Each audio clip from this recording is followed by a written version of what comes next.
Hello दोस्तों, नमस्कार। आज हम पढ़ने वाले हैं रिजर्व बैंक ऑफ इंडिया के बारे में।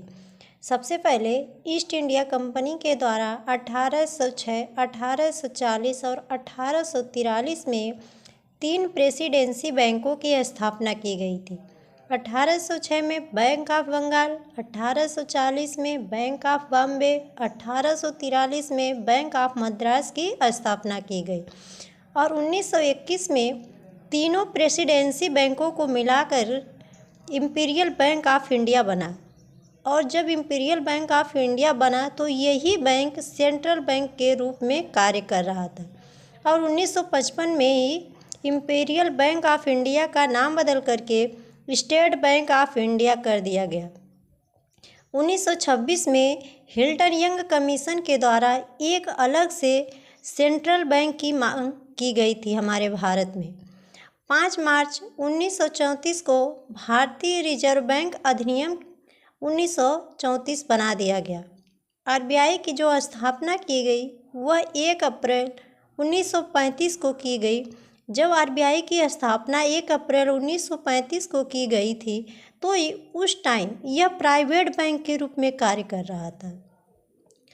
प्रथम गवर्नर है जो आरबीआई के वह ऑसबोर्न स्मिथ हैं।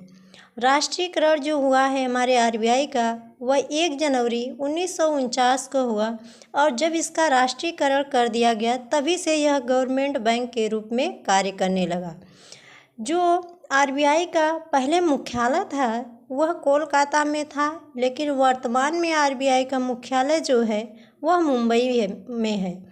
पहली बार जो आरबीआई में ने नोट जारी किया था वह जनवरी 1938 में 5 रुपये का नोट जारी किया था और जो आरबीआई के प्रथम भारतीय गवर्नर थे वह सीडी देशमुख थे और प्रधानमंत्री जो गवर्नर के रूप में थे वह मनमोहन सिंह हैं।